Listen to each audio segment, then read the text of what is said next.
અધ્યાય આપણે 8.1 જોઈશું. વિદ્યાર્થી મિત્રો સરસ મજાનું સમજાવીશ એટલે વિડીયો છેલ્લે સુધી જોજો. હવે આપણે જોઈએ તો એક નીચેની સંખ્યાઓ દશાંશ સ્વરૂપમાં લખો. દશાંશ સ્વરૂપ એટલે વચમાં પોઈન્ટ હોય એને દશાંશ સ્વરૂપ કહેવાય. 7 દશાંશ તો આવશે 0.7. 6 પૂર્ણાંક 5 દશાંશ તો 6.5 કહેવાય. દશાંશ પોઈન્ટ પછીનો પહેલો આંકડો એને દશાંશ કહેવાય. પછી 14 પૂર્ણાંક 5 સતાંશ તો 14 પૂર્ણાંક 5 સતાંશ કહેવાય.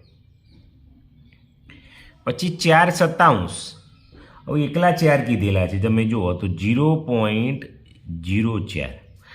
આ સમજવું હોય ને વિદ્યાર્થી મિત્રો તો પહેલાં હું તમને સમજાવી દઉં. સપોઝ કે 12.345 તો જે છેલ્લો આંકડો છે એને સહસ્ત્રાંશ કહેવાય, એના પછીનો શતાંશ કહેવાય, આને દશાંશ કહેવાય, અને આને એકમ કહેવાય, અને આને દશક કહેવાય. એ તમને આવડે છે. પોઈન્ટ પછીના તમારે યાદ રાખવાનું. પોઈન્ટ પછી દશાંશ કહેવાય, પછી શતાંશ કહેવાય, અને પછી સહસ્ત્રાંશ કહેવાય. એવું જુઓ 9 સહસ્ત્રાંશ એટલે સહસ્ત્રાંશ આટલા એટલે પોઈન્ટ પછી 3 આંકડા જોવું તો 0.009 એ રીતે આપણે લખવું પડે. પછી 12 પૂર્ણાંક તો 12 પૂર્ણાંક એટલે 12 પોઈન્ટ તો કરી જ દેવાના. 12 સહસ્ત્રાંશ, સહસ્ત્રાંશમાં પાછળ 3 આંકડા જોવું તો અહીં 12 જ લખેલા છે તો 0 મૂકવો પડે. પછી 1 પૂર્ણાંક તો 1 પૂર્ણાંક 1 સતાંશ તો સતાંશમાં 2 હોય એટલે 0.1 આવશે. પછી 401 પૂર્ણાંક તો 401 પૂર્ણાંક 15 સહસ્ત્રાંશ, સહસ્ત્રાંશમાં પાછળ 3 આંકડા આવે એટલે 0 મૂકવો પડે આપણે, એટલે 0.15. આ તમને ખ્યાલ હોવો જોઈએ. એકદમ ઇઝી છે વિદ્યાર્થી મિત્રો. ચલો બીજું જોઈએ. પહેલો તો અહીં 6 પૂર્ણાંક લખી દઈએ.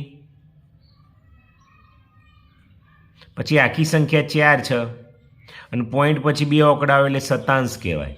તો આ રીતે લખાય 6 પૂર્ણાંક 4 શતાંશ. ચલો બીજો જોઈએ. અહીં 17 છે તો 17 પૂર્ણાંક લખી દઈએ. પોઈન્ટ પછી 3 આંકડા છે એટલે સહસ્ત્રાંશ આવશે, અને 6 છે તો 6 સહસ્ત્રાંશ. ચલો ત્રીજો જોઈએ. 6 પૂર્ણાંક 35 છે તો 35 પોઈન્ટ પછી 3 આંકડા છે એટલે સહસ્ત્રાંશ આવશે. આવું ઇઝી જ હોય છે વિદ્યાર્થી મિત્રો, તમને આવડે તો. ચલો ચોથું જોઈએ. 123 છે તો 123. અહીં 8 છે તો 8, 10 2 આંકડા છે એટલે શતાંશ આવે. તો 123 પૂર્ણાંક એટલે પૂર્ણાંક લખવાનું રહી ગયું 8 શતાંશ. ચલો પાંચમું જોઈએ. અહીં 12 છે તો 12 પૂર્ણાંક, હવે 3 છે તો 3 અને પોઈન્ટ પછી 2 આંકડા એટલે શતાંશ કહેવાય. શું આવ્યું? 12 પૂર્ણાંક 3 શતાંશ કહેવાય. ચલો છઠ્ઠો જોઈએ. અહીં 0 પોઈન્ટ છે, બરાબર? તો 0 પોઈન્ટ ના લખો તો ચાલ, આ 26 આવશે. 26 2 હોય એટલે શતાંશ કહેવાય, તો 26 શતાંશ. આવડે કે ના આવડે? ઇઝી છે આમ તો, જો તમે વિચારો તો. ચલો સાતમું જોઈએ. 24 પૂર્ણાંક 8 છે તો 8 દશાંશ. ઓકે, 2 આંકડા છે એટલે. પછી 300 છે તો 300 પૂર્ણાંક 6 સહસ્ત્રાંશ. ઓકે, આ રીતે વિદ્યાર્થી મિત્રો આપણે લખવાનું છે. ચલો હવે ત્રીજો, દશાંશ સંખ્યામાં લખો. દશાંશ સંખ્યા એટલે જે પોઈન્ટ હોય એને દશાંશ સંખ્યા કહેવાય. તો વિદ્યાર્થી મિત્રો આ પણ ઇઝી છે. જુઓ પહેલું હું તમને સમજાવું. 7/10. હવે વિદ્યાર્થી મિત્રો કેવું છે, અહીં પોઈન્ટ પછી એક શૂન્ય હોય તો પોઈન્ટ પછી એક આંકડો જુઓ. તો 7 છે તો 7, પોઈન્ટ પછી એક આંકડો, એટલે પોઈન્ટ મૂકી દઈએ, થઈ ગયું. અહીં શૂન્ય છે એટલે પોઈન્ટ પછી એક આંકડો, 0.7. ચલો બીજું 13/100. તો અહીં શું થાય, પોઈન્ટ પછી બે આંકડા જોવું તો આ 1 અને 2, એટલે અહીં પોઈન્ટ મૂકીને 0 કર. 2 શૂન્ય હોય તો બે આંકડા જોવું. ચલો ત્રીજો જોઈએ, 9/100. તો અહીં શું થાય વિદ્યાર્થી મિત્રો, 9 તો મૂકી દીધા. પોઈન્ટ પછી બે આંકડા જોવું, 2 શૂન્ય છે તો એક વધારાની શૂન્ય મૂકવી પડે અને પછી પોઈન્ટ મૂકીને કરવું. થઈ ગયા પોઈન્ટ પછી બે આંકડા. ચોથો 64/100. તો અહીં 64 તો લખી દઈએ પહેલાં, અને 2 શૂન્ય છે તો બે આંકડા થઈ ગયા, 0.64 આવશે. બરાબર.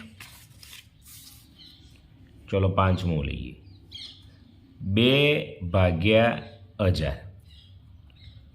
તો 2 તો મૂક્યા, અહીં પોઈન્ટ પછી કેટલા આંકડા જોવું, 3. તો અહીં તો એક જ છે એટલે 2 મીંડો મૂકવો પડે અને પછી એક પોઈન્ટ મૂકવાનો. ચલો છઠ્ઠો, 2.613 અને નીચે 1000. તો અહીં તો પૂર્ણાંક આપેલા જ છે આપણને, તો 2.613 તો મૂકી જ દેવાના. પોઈન્ટ પછી 1, 2, 3 આંકડા, તો 2 પોઈન્ટ પછી 3 આંકડા થઈ ગયા, જવા દેવાનું, રેડી છે. ચલો સાતમું, 5.84 પછી 1000. તો 5 પોઈન્ટ મૂકી દેવાના, 84 મૂક્યા. પોઈન્ટ પછી 1, 2, 3 આંકડા જોવું તો 1, 2, 3 ના થાય તો અહીં 0 મૂકી દેવાનું. તો 5.084. ચલો આઠમું અહીં આવી જશે, 16.28. 16 છે તો પોઈન્ટ તો મૂકી દેવાનું, અહીં 28 મૂકી દઈએ. પોઈન્ટ પછી બે આંકડા છે એટલે આ વિદ્યાર્થી મિત્રો આપણો જવાબ છે. 8 થઈ ગયું. ચલો હવે 9મું લઈએ, 9મું 10મું બે લઈ લઈએ. ચલો 9માની રકમ કઈ છે, તો 8,728 નીચે 1000. તો 8.728, 3 શૂન્ય છે એટલે પોઈન્ટ પછી 3 આંકડા થઈ જશે, એ તો ઇઝી છે. 876, 5 અને નીચે 10. તો 876 પોઈન્ટ, અહીં એક જ છે એટલે 5 જ આવશે. ખ્યાલ આવી ગયો. ચલો 11 ને 12 છે એ બીજા પેજમાં લઈએ, અહીં આવી જશે 11. 17/1000. તો 17 તો મૂક્યા, પોઈન્ટ પછી 3 આંકડા તો જો શૂન્ય વધારાની મૂકીને 0 કરી દેવાનું. ઓકે. ચલો 12મો જુઓ, 57/10. તો પોઈન્ટ પછી એક આંકડો જ જોવો અહીં તો એ અહીં મૂકી દેવાનું, 5.7. આમ વિદ્યાર્થી મિત્રો સાવ ઇઝી છે, તમને આવડે તો. ઓકે. ચલો ચોથો જુઓ, સાદા અપૂર્ણાંકમાં લખો. હવે વિદ્યાર્થી મિત્રો ઉલટું છે, જે આ હતું એ દશાંશ અપૂર્ણાંકમાં હતું, આ સાદા અપૂર્ણાંકમાં છે, તો એનાથી ઉલટું લખવાનું છે. તો જુઓ એકદમ ઇઝી છે, આવડી જશે તમને. ચલો પહેલો લઈએ, અહીં 0.7 છે એટલે 7, પોઈન્ટ પછી એક આંકડો એટલે 10 વડે ભાગવાના. ચલો બીજું, અહીં 29 છે તો 29 મૂકી દેવાના. અહીં પોઈન્ટ પછી બે આંકડા છે તો કેટલા વડે ભાગવાના, 100 વડે ભાગવાના. ચલો ત્રીજો, અહીં 27 છે તો 27 મૂકી દો. પોઈન્ટ પછી 1, 2, 3 આંકડા છે તો 1000 લખી દેવાના. ચોથો, અહીં 3.1 છે એટલે 3 પૂર્ણાંક તો લઈ જ લેવાના, આ એકડો છે પોઈન્ટ પછી એટલે 1 પોઈન્ટ પછી એક આંકડો એટલે 10. બસ સિસ્ટમ જ છે, એકદમ ઇઝી વિદ્યાર્થી મિત્રો. ચલો પાંચમું લઈ લઈએ, તો 5 પૂર્ણાંક કરી દઈએ. પોઈન્ટ પછી બે આંકડા છે એટલે 3 લખો, પોઈન્ટ પછી બે આંકડા આવે એટલે 100 કરવા પડે. આવડે કે ના આવડે, એકદમ ઇઝી છે. પાંચમું, ચલો 5 પતે. છઠ્ઠો લઈ લઈએ, અહીં 11 છે તો 11, 1 છે તો 1, અહીં 10 મૂકી દે. પોઈન્ટ પછી એક આંકડો છે એટલે 10 મૂકો. સાતમું, અહીં 9 પૂર્ણાંક એમના એમ, અહીં 3 છે તો 3, પોઈન્ટ પછી બે આંકડા એટલે 100 વડે ભાગવાનું. આઠમું, 53 એમના એમ, 7 ઉપર એમના એમ, પોઈન્ટ પછી એક આંકડો એટલે 10 વડે ભાગવાના. નવમું, 4 એમના એમ, 7 ઉપર ગયા, પોઈન્ટ પછી 3 આંકડા એટલે 1000 વડે ભાગવાના. ચલો 10મું, અહીં તો જો પોઈન્ટ જેવું કંઈ છે જ નહીં તો કંઈ નહીં, 9 તો 9 એમના એમ, અને પોઈન્ટ પછી 3 ઓકડા એટલે 1 2 અને 3 1000 વડે ભાગી દેવાનું. આમ વિદ્યાર્થી મિત્રો બહુ ઇઝી છે.